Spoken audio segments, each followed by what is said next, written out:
नमस्कार, आप लाइव बिहार देख रहे हैं। मैं हूं राजमोहन तिवारी। देखिए, बिहार विधानसभा चुनाव 2025 को लेकर अब बिहार की राजनीति में सरगर्मी लगातार बढ़ रही है, क्योंकि एक तरफ जहां महागठबंधन में या कहिए इंडिया अलायंस में सीटों को लेकर लगातार कोऑर्डिनेशन कमेटी की बातचीत हो रही है, तो वहीं दूसरी तरफ एनडीए खेमा भी अब थोड़ा सक्रिय नजर आ रहा है। लेकिन वहीं दूसरी तरफ जो पहलवान हैं, जो इस बार दावेदारी पेश कर रहे हैं, जो विधायक बनना चाहते हैं, वो भी अपने क्षेत्रों में पूरा दम लगाए हुए हैं। और जिस तरीके से बीते कई सीटों का विश्लेषण हमने आपके सामने रखा है, उसी कड़ी को आगे बढ़ाते हुए आज हम बात करने जा रहे हैं खगड़िया जिले के अंतर्गत आने वाले बेलदौर विधानसभा सीट की। यह सीट बीते 3 चुनाव से जेडीयू के कब्जे में है। पन्ना लाल सिंह पटेल वहां के लगातार विधायक बन रहे हैं, लेकिन क्या उनके जीत का सिलसिला बरकरार रहेगा? क्या एनडीए में यह सीट जेडीयू के खाते में रहेगी, या फिर दूसरा खेमा यानी विरोधी खेमे से इस बार कोई ऐसा पहलवान उतरेगा जो उन्हें पटकनी दे दे, या फिर कोई निर्दलीय चेहरा भी आपको इस चुनावी जंग में टक्कर देते नजर आएगा? बात करेंगे, हमारे साथ राजनीतिक विश्लेषक राय प्रतीक मौजूद हैं। कैसे देखते हैं बेलदौर को? नमस्कार तिवारी जी। बेलदौर विधानसभा क्षेत्र जो है खगड़िया लोकसभा क्षेत्र का और खगड़िया जिले का हिस्सा है। और जो हम एक सुनते हैं ना फरकिया परगना, वो एग्जैक्ट में जो मूल फरकिया है वो खगड़िया बेलदौर ही है। परबत्ता बेलदौर सिमरी बख्तियारपुर का फरकिया परगना मुगल काल में मुगल सम्राट बादशाह जो अकबर थे, अकबर के राजस्व मंत्री होते थे टोडरमल, जो उनके नवरत्न में एक थे। तो टोडरमल जो आज जो भूमि मापने का प्रणाली देख रहे हैं, भूमि का बंदोबस्ती जितना आप देख रहे हैं, जितना आप टर्म सुनते हैं, कट्ठा बीघा, ये सब जो जितना भी आप उसमें कैथी भाषा में होता था, तो ये सब टोडरमल की देन थी। जब टोडरमल बंदोबस्ती करने जब इस क्षेत्र में आए थे, खगड़िया का जो क्षेत्र था, या नदियों की छोटी छोटी जो धाराएं होती है, इतना जाल था पानी का नदी को, वो टोडरमल खुद में कंफ्यूज कर गए और उस क्षेत्र को फर्क कर दिए। तो फर्क से वो फरकिया हो गया। और आज तक जो है सबसे ज्यादा टोपोलैंड जो है वो फरकिया परगना में ही है। टोडरमल के समय जिस भूमि का सर्वेक्षण नहीं हो पाया, उसको ना फिर अंग्रेजों ने सर्वेक्षण करवाया, ना अभी बिहार सरकार करवा पाई है। अच्छा। अभी तो सर्वेक्षण का दौर चल रहा है। देखते हैं नीतीश कुमार अपने ऊपर नया चेहरा लेते हैं या नहीं लेते हैं टोपोलैंड के बंदोबस्ती का। तो फरकिया और बेलदौर, तो बेलदौर विधानसभा क्षेत्र के इतिहास की हम बात करेंगे। पहले सामाजिक समीकरण, राजनीतिक इतिहास की बात जरूरी है, सामाजिक समीकरण पे हम बाद में आएंगे। पहले एक बार इतिहास को जान लेते हैं। बेलदौर विधानसभा जो है वो 2008 के परिसीमन में अस्तित्व में आया। ऐसा नहीं है कि 2008 से पहले उस क्षेत्र का कोई प्रतिनिधित्व नहीं होता था। पहले वो विधानसभा चौथम के नाम से जाना जाता था। और चौथम विधानसभा क्षेत्र के पहले विधायक होते थे 1957 और 62 में जीते घनश्याम सिंह। 1967 और 69 में जगदम्बी मंडल।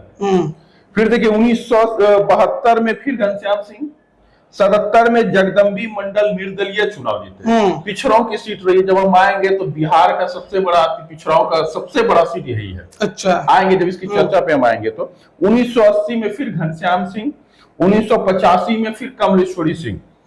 देखिए 80-85, ये देखिए कांग्रेस का दौर चल रहा था। 80 से यहाँ पे सीपीआई का प्रभुत्व बढ़ना चालू हो गया। सीपीआई के एक वरिष्ठ नेता होते थे सत्यनारायण सिंह, जो सीपीआई के राज्य सचिव होते थे। बदकिस्मत से, मतलब बोलिए उस क्षेत्र में सवर्णों की संख्या सीमित है, पिछड़ों की सीट है, यादवों की सीट है, वहां से सवर्ण विधायक हुए, जाति से भूमिहार थे सत्यनारायण सिंह।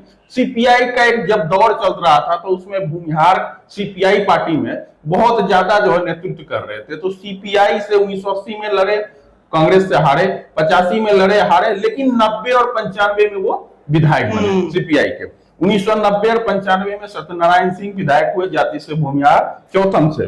फिर देखिए 2000 में पन्ना लाल पटेल, आज जो भी पन्ना लाल पटेल जो विधायक हैं बेलदौर से, वो सर्वप्रथम 2000 ईस्वी में समता पार्टी के टिकट पे बेलदौर विधानसभा क्षेत्र से चुनाव जीतने में कामयाब हुए थे। और 2000 के ईस्वी में उन्होंने सीपीआई के सत्यनारायण सिंह को चुनाव हराया था।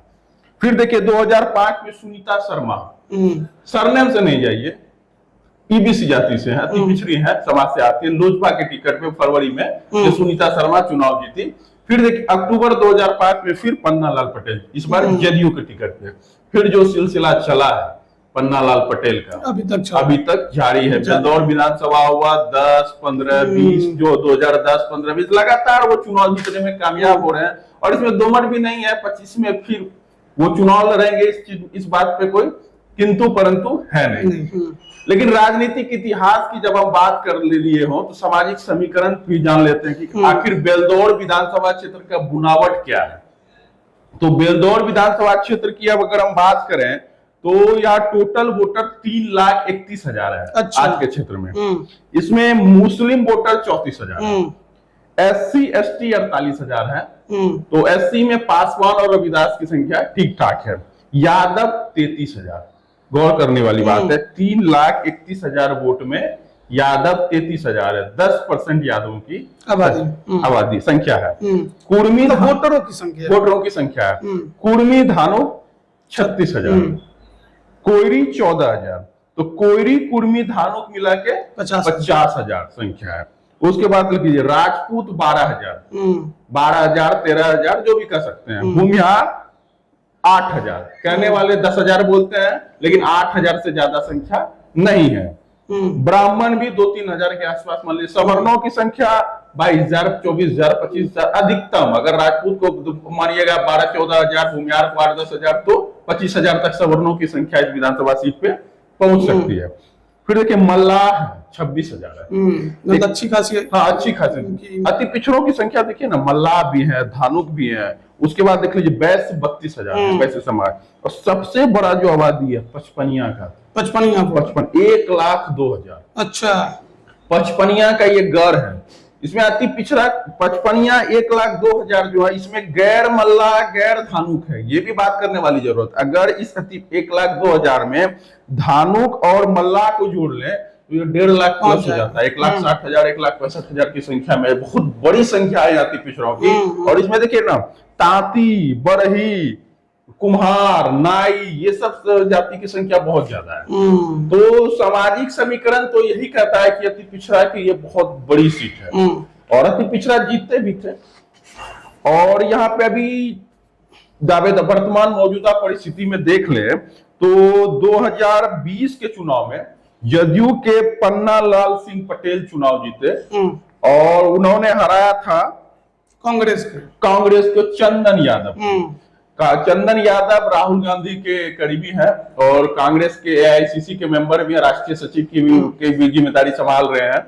तो चंदन यादव की हार बेहद ही मामूली मतों से 1-2 हजार के अंतर से, 4-5 हजार का संख्या था, अंतर था रहा है। लेकिन लोजपा लड़ी थी ना। हाँ। लोजपा से जो पहले लड़ते थे चुनाव, मिथिलेश कुमार निषाद, उन्होंने चुनाव लड़के लोजपा के लिए लड़ रही थी। 31,229 वोट लाया, वोट काट दिया। बहुत बड़ा लोजपा जो है, बहुत बड़ा वहां पे जो है सेंधमारी की है। इसके वजह से यहाँ पे जदयू को देखिए, जदयू के पन्ना लाल सिंह पटेल को 56,541 वोट आया और चंदन यादव को कांग्रेस के 51,433, मतलब 5,000 के मतलब कि एलजेपी के वोट काटने के बावजूद जेडीयू जीतने में कामयाब रही, लेकिन हारते महज 5,000 वोटों के अंतर से चुनाव जीतने में कामयाब रहे।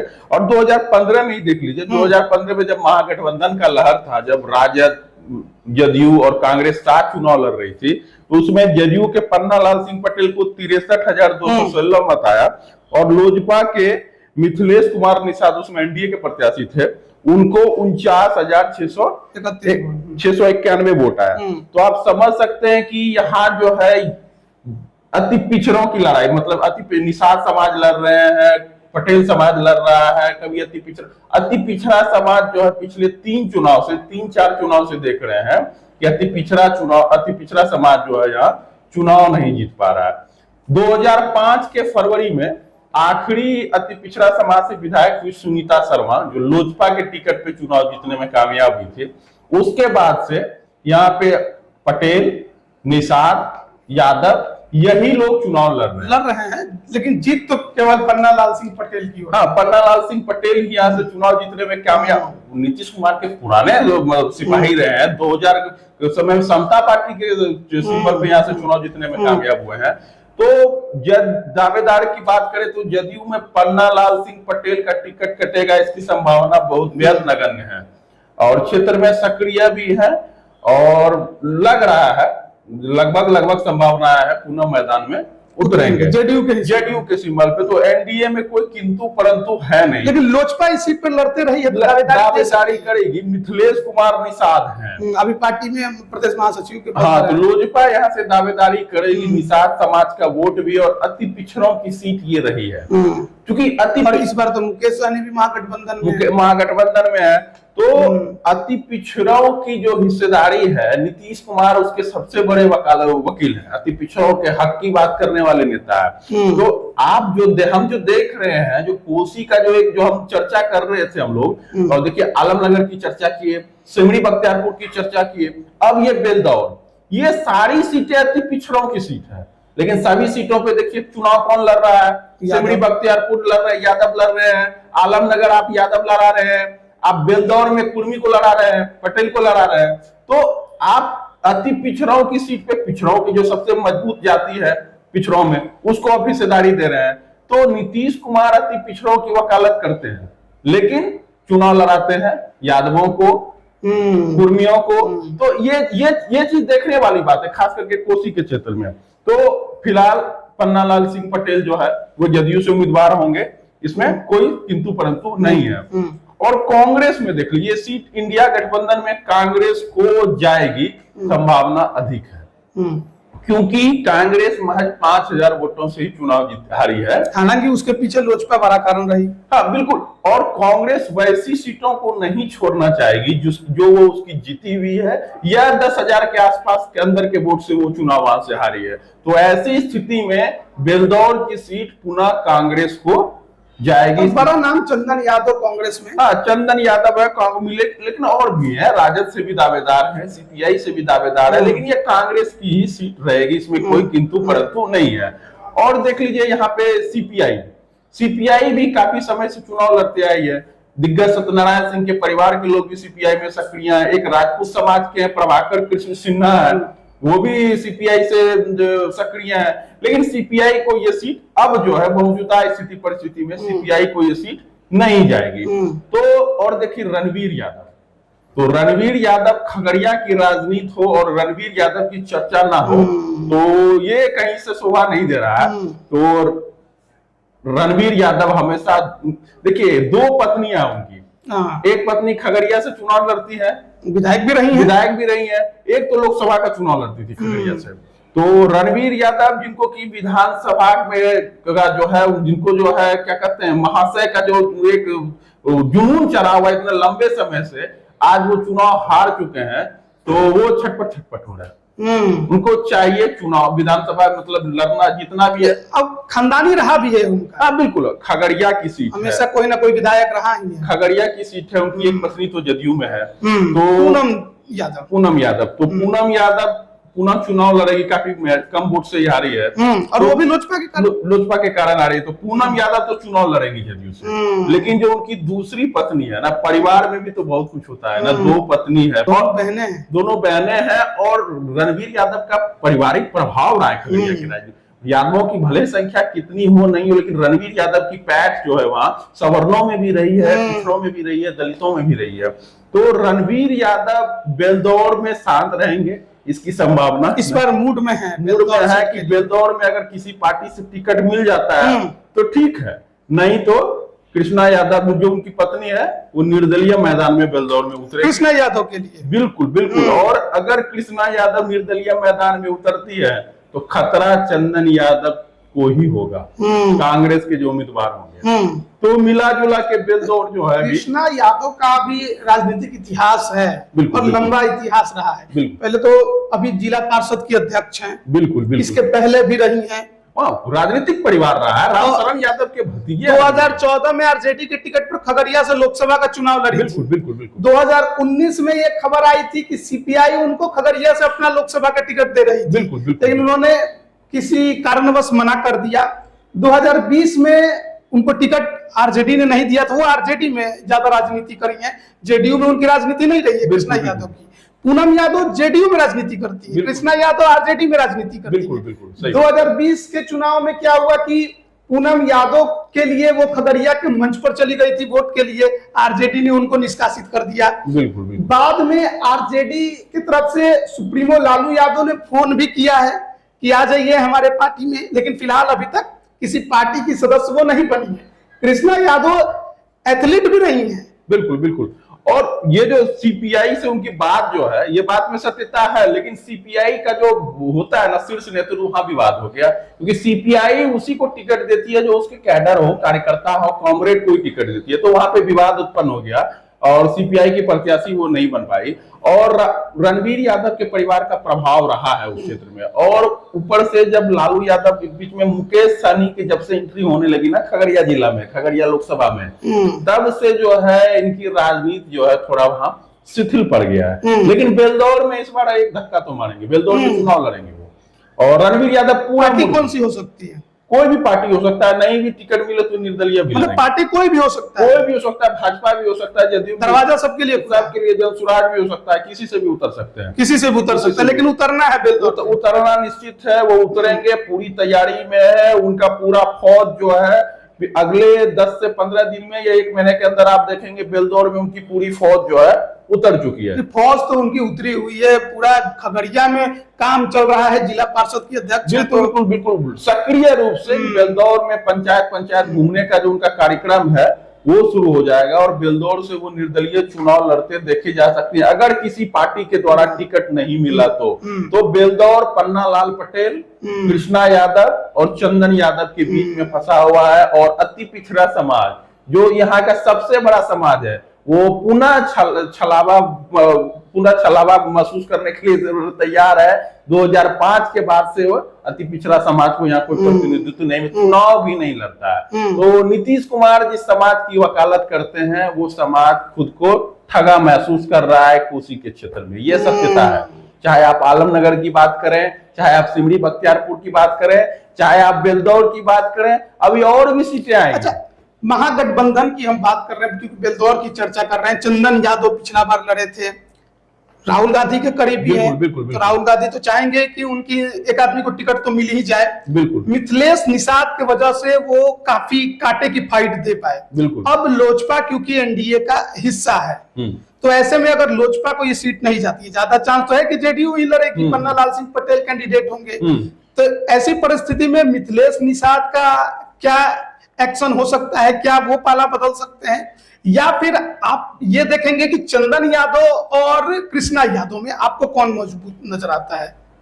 देखिए, चंदन यादव दिल्ली की राजनीति करते हैं, जो हमारा मत है हम आपको बता देते हैं। चंदन यादव को टिकट मिल गया, महागठबंधन के मत के सहारे वो चुनाव में फाइट करी, टक्कर भी दे दिए। लेकिन रणवीर यादव रामशरण यादव के भतीजे हैं। रामशरण यादव खगड़िया से विधायक होते थे, स्वतंत्रता सेनानी थे, श्री बाबू के काल के नेता थे वो। तो रामशरण यादव का प्रभाव रहा, उसके बाद उनके राजनीतिक जो वजूद था, जो विरासत था, उसको रणवीर यादव ने संभाला, उनकी दोनों पत्नियां संभाल रही है। तो रणवीर यादव का पैठ है खगड़िया के भी क्षेत्र में, बेलदौर के भी क्षेत्र में। चंदन यादव की तुलना में गहरा पैठ, मजबूत पैठ है। लेकिन चंदन यादव दिल्ली की राजनीति करते हैं, लॉबी की राजनीति कर रहे हैं, तो टिकट लेने में कामयाब हो जाएंगे, इसकी संभावना ज्यादा है। तो अब देखना होगा रणवीर यादव क्या करते हैं। और मिथिलेश निषाद की राजनीति को आप कैसे? मिथिलेश निषाद देखिए, मल्लाओं की राजनीति अभी चरम पे, मुकेश सहनी भी अभी महागठबंधन का हिस्सा है। तो मिथिलेश निषाद क्या करते हैं, वो तो नीतीश कुमार को सोचना चाहिए। नीतीश कुमार को तो पहले हम तो बता रहे हैं, ये तो अति पिछड़ों की सीट है, अति पिछड़ों की सीट पे आप हकमारी कर रहे हैं।